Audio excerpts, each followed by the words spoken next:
This video is for Grand Canyon University, class SCN 501. Now, throughout the video, you might see me glancing down occasionally, and that's just so I can answer the questions for this video. So let's get started. I will be discussing the professional dispositions of a school counselor and how these dispositions affect school counselors. I will do this by answering several questions. Question 1. What qualities, behaviors, and values are indicative of a professional school counselor? What standards guide your thinking and actions? So, some qualities that I listed out about school counselors are that they enjoy helping other people, they are good listeners, they're excellent communicators, they're friendly, authoritative, have good evaluation skills, skilled at coordinating and facilitating events, they appreciate diversity, they're organized, and they can advocate on the behalf of students in the counseling program. Some behaviors, I would say that they have a good sense of humor and that they're flexible. Values, after reading the Ask website, I found some values and I thought it was really important to share that, we don't mix our own values and our views as professionals with those of the students because they are in a vulnerable state. So I think it's important that we check our own values and we check our power. We become aware of the students' values and their beliefs. We consider the student's developmental age. We make every effort to be honest with ourselves and then be honest with the student. We evaluate our cultural sensitivity. We use unbiased language. We seek supervision in times where we know we might need it. We seek consultation, especially with someone with different views than us. And we consider co-counseling. And last but not least, we use referrals as a last resort, and as this could be seen as a values statement. Also, I do want to note that professional school counselors, I believe, are in treating all people with respect. I will maintain this standard throughout my career. I will do this by acknowledging the people working in school settings. I notice that it is easy to be invisible. Currently, I work in a school setting. I'm a paraeducator at a high school in Lacey, Washington. And so often I see students walking around with their heads down and their hoods up and just needing somebody to smile at them and say hello. And so I make sure I take the time to say that. And there are quite a few students who now on a daily basis, we've built this relationship just from saying hello, which is amazing. And I really want to make that a standard of mine, that I'm able to connect with students and faculty members and help them feel comfortable and seen, because that's important. Next question. What dispositions do you possess that will make you a successful school counselor? So I'm going to list a few dispositions, and I'll also give you some follow-up information on that as well. High expectations. I push myself to be the best. That's just the way that I am. And I believe in helping students, pushing them to be the best that they can be. I have respect for the diversity of others. We all come from different backgrounds, and it is important that we respect each other's background and we get to know each other and our backgrounds so we have a better understanding of who the person is that we are dealing with. So respecting other people's backgrounds, it's very important to me.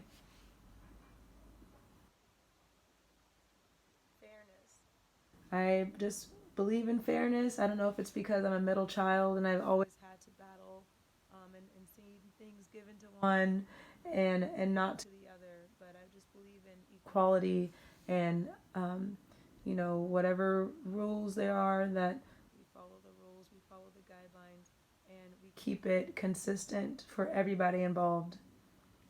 Professional conduct. I believe in presenting myself professionally and engaging with people on a professional level. Reflection.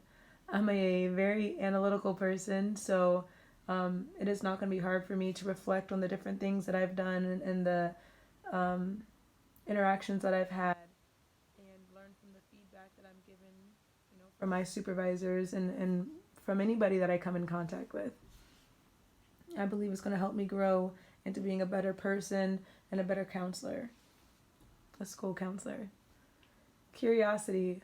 I've always been extremely curious. I believe that it's important. It helps build your imagination. It helps build your brain cells. And yes, I will continue to be curious and wanting and eager to learn and grow. Honesty.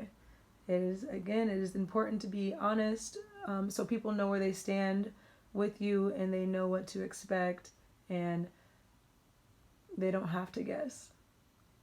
Compassion. I'm a very empathetic person, and so being compassionate to others, especially those that are in need, is extremely important. Advocacy. I myself remember times when I was a student and I knew I needed help but was afraid to step up and speak up and ask for help. Excuse me. So I think it is really important um, to be that adult that can stand up and help a student use their voice and learn how to use their voice and advocate for something that they need or something that they want. Dedication. If you want to be successful or great at anything in life, you have to be dedicated to it. So, as I live by that statement of being dedicated, I'm going to make sure that my students, begin to find something that they can dedicate themselves to. Next question. How do the dispositions demonstrate your ability to understand other cultures, genders, and learning differences to build stronger relationships with students and families? The dispositions require you to be open minded. People that are open minded are usually pretty understanding.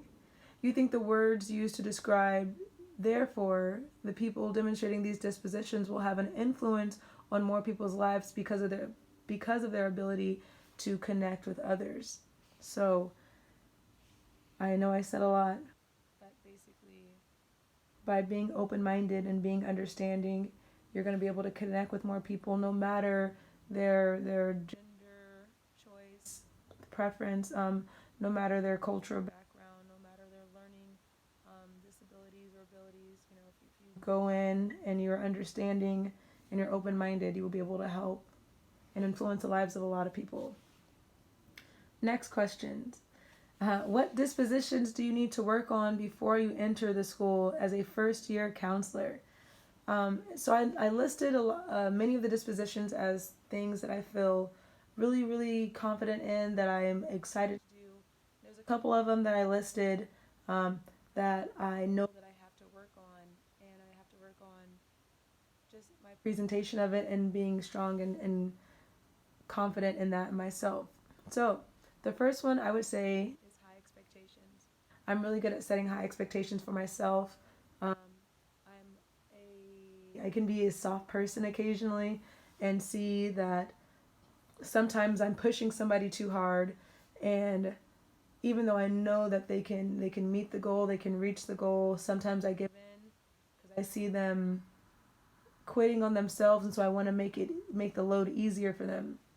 Whereas my goal is to learn and understand how to help this person, how to give them a ladder so they can climb to the next spot to where they can meet those expectations, if that makes sense. So I want to be able to set high expectations, see somebody not excelling the way that they feel like they could excel, and help them, get back on track so they can continue to work towards meeting those expectations versus lowering my expectations or ignoring my expectations because it's obvious that the person doesn't have the confidence or the abilities to reach those expectations at that time. Next, I would say would be my respect for the diversity of others. Even though I am very respectful of other people and their differences, I'm an army brat. I've lived everywhere. I was born in Germany. I currently live in Washington State. I've lived in Georgia. I've lived in Texas, and the list goes on. So I've met a lot of different people, which is really awesome. But I know that our world is changing. I am 30 years old, I know that I will be working with kids who were born, when I was in college. So just our mindset is going to be different. So I say respect for diversity of others because I want to continue to learn about other people and continue to be respectful of them.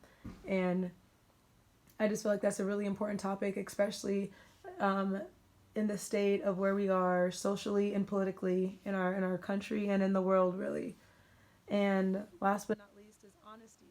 Um, I can be extremely honest with myself, brutally honest, and I'm brutally honest, not so brutal, but honest with the people that are close to me.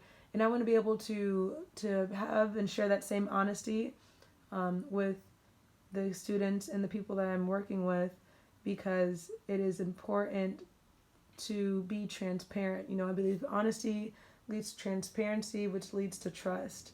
And we want to build trusting, lifelong, life lasting relationships and help people to advance themselves. Um, I know with me, with honesty, which it's similar to the high expectations, is that I just don't want to hurt someone's feelings, which that's just something that I have to get over and understand that, it might hurt their feelings, but, the information that I'm giving them, the tools that I'm giving them is going to help them be a better person and be successful in life.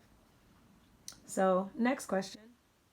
How do you anticipate using feedback from your annual performance evaluations, observations, and data on student performance to adjust your dispositions and teaching practices to benefit learning? So when I receive the feedback, I will ask for examples on how I can incorporate those things into my teaching practices. I'll just ask immediately for that examples, so I don't have to think of something on my own, and I can make sure that I'm on the same page as the person that is giving me the feedback. Okay. I will also reflect on the information that I receive and make adjustments when I see fit. I will only adjust things that are big to my success as a counselor. Otherwise, I will focus on every piece of information. Otherwise, if I don't do that, if I just try to focus on everything, I'm going to try to change everything at once, which will lead to stress and a loss of self confidence. Which cannot happen if I want to be at my best. So, when it comes to feedback, I'm going to make sure that I review it, and I'm going to digest it, and I'm gonna take the things that will help me, immediately, and the things that I need to adjust to make, the change that I need to be the best counselor that I can be. So that is it for all. If you have any questions, I guess let's leave a comment. All right, thanks. Bye.